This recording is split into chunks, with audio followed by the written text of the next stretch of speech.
Humm, baby. Enjoy this great game. Bonds that slightly open stance, feet fairly close together, crowding the plate. The pitch, there's a long one to right field. Forget about it. This one is headed for New Jersey, high into the upper deck.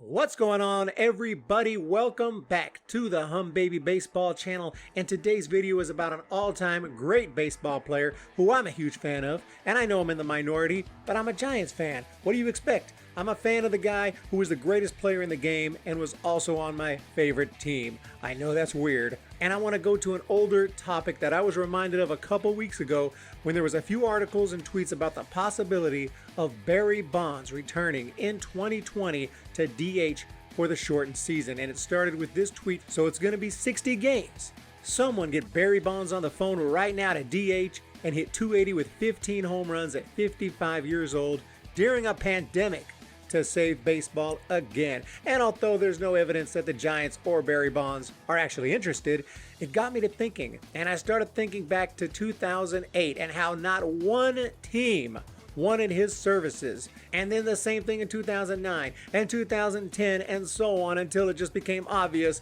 his career is over. But the fact of the matter was he was clearly still good enough to really contribute, especially as a DH in the American League. In September of 2007, the Giants announced that they were not going to bring back Barry Bonds for another season. He was 42 years old, and, he did cause some distractions with the media. There was the steroid scandal, and the Giants were just ready to move on to a new era. At least that's what I assumed. And apparently it was the right choice because they went on to win 3 World Series not too long afterwards. But still, you got to wonder, why make that announcement before the season even ended, when the Giants, they didn't really have a solid left fielder in line to replace Barry Bonds. And in fact, in 2008, they did a platoon with Dave Roberts, Raj Davis, Fred Lewis, and other teams did the same thing. They didn't have a regular left fielder. You had the Nationals with Elijah Dukes out there, and we'll get back to him later. But Barry Bonds would have been a huge upgrade for a lot of these teams, and for the Giants, baseball-wise, it would have made sense to hang on to him. But as it was, they decided they were done with Barry Bonds. It's always difficult to say goodbye, Giants owner Peter McGowan said. It's an emotional time for me. We've been through a lot together these 15 years. A lot of good things happen. Unfortunately, a lot of bad things have happened. But there comes a time when you gotta go in a different direction. But Barry Bonds was not done, and on his website he said, "There is more baseball in me and I plan on continuing my career. My quest for a World Series ring continues." And when I read that, I remember thinking, oh, it's on. He is going to the American League, I'm guessing, to become a DH and absolutely tear it up for another year or two. So Bonds became a free agent after 2007, and nothing happened. So let's talk about that season, 2007.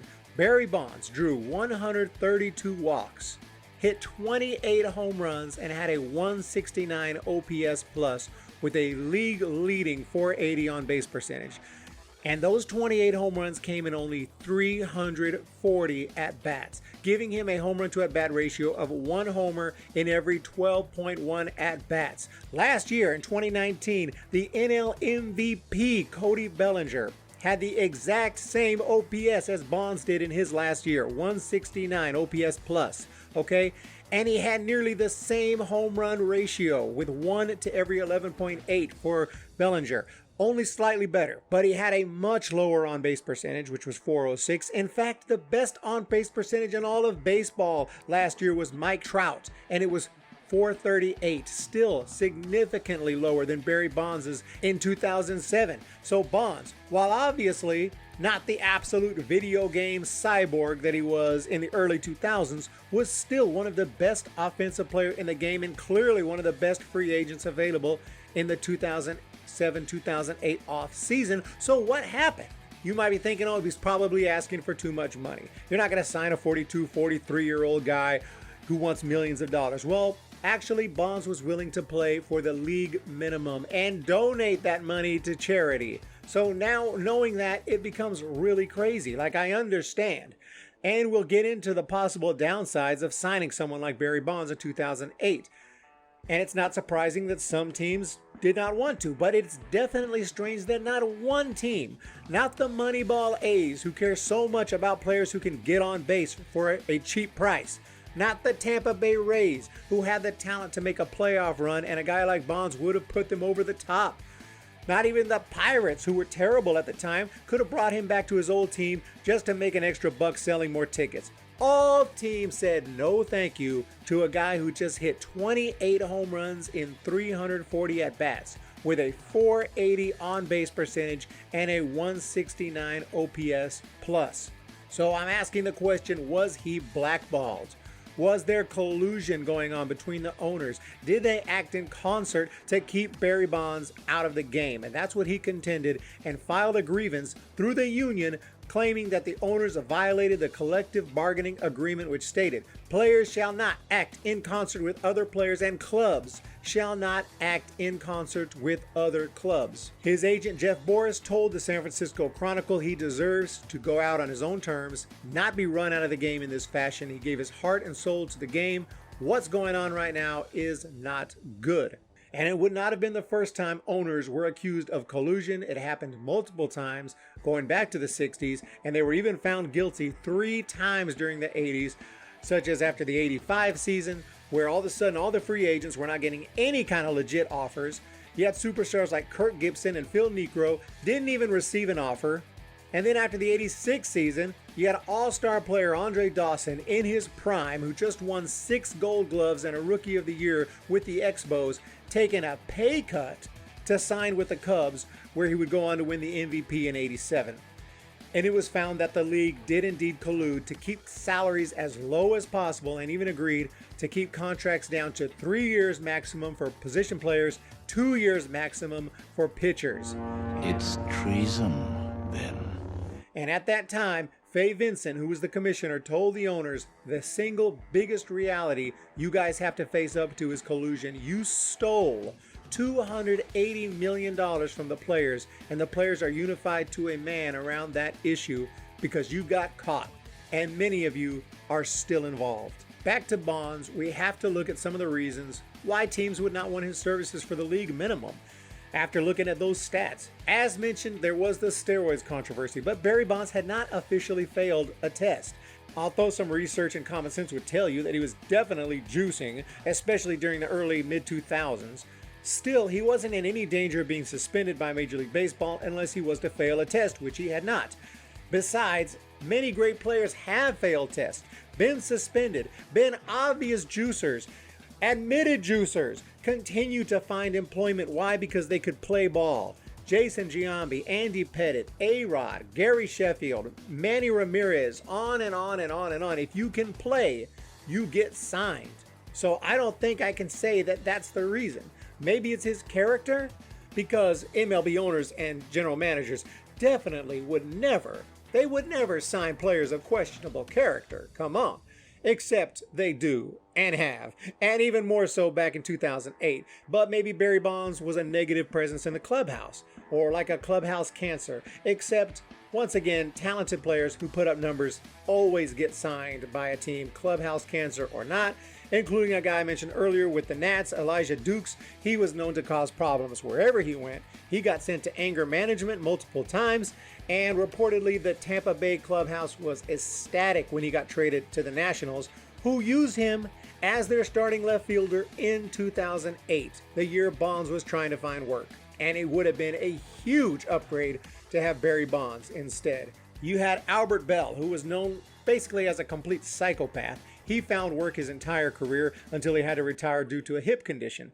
And then there's John Rocker, who constantly made this terrible racist comments when he was with the Braves. The guy seemed like just a terrible person. Look into John Rocker if you don't believe me. He continued to find work throughout his whole career. He got traded to the Indians in 2001. He didn't pitch too great. Got signed again by the Rangers in 2002, who paid him $2.5 million, and he was terrible for them with a 6.66 ERA. And after all that, you got a terrible clubhouse presence, basically openly racist, wasn't even pitching well anymore, still signed by the Tampa Bay Rays in 2003 just in case he could figure out how to pitch again, which of course he doesn't, and he's terrible for them too.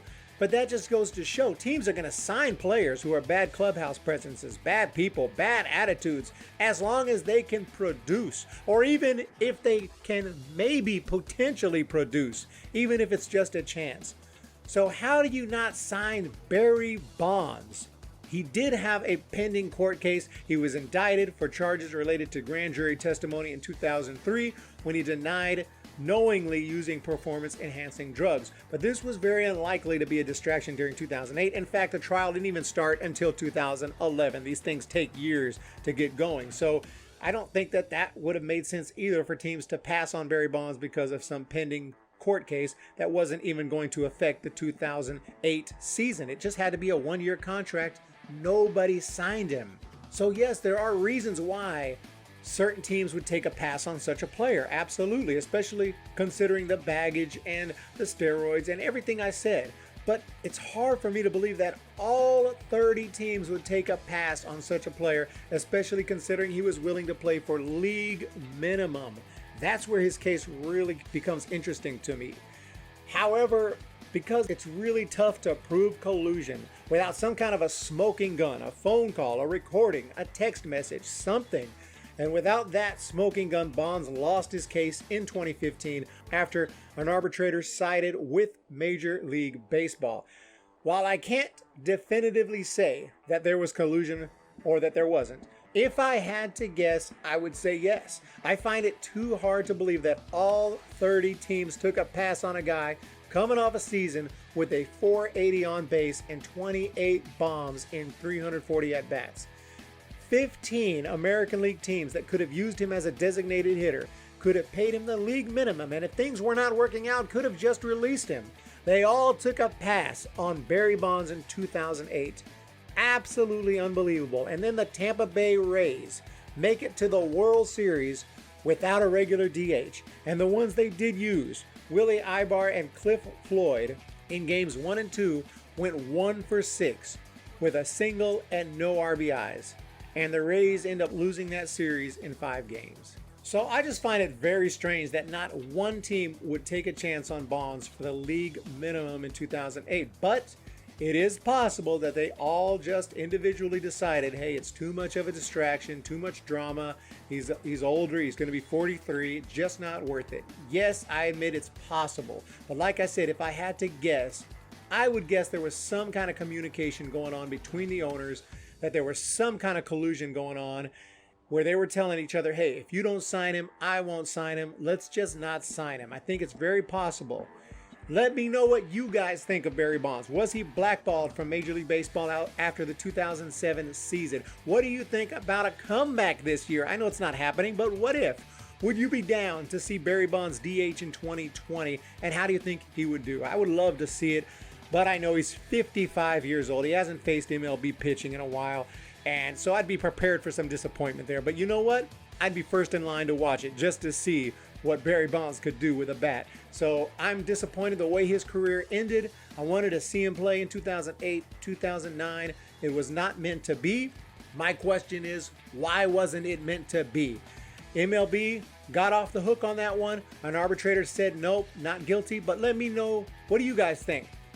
Did MLB collude to keep Bonds out of the game, or was it just 30 teams saying, yeah, I'll pass on that. Let's just go. Let's just not even deal with Barry Bonds. I think that both are possible.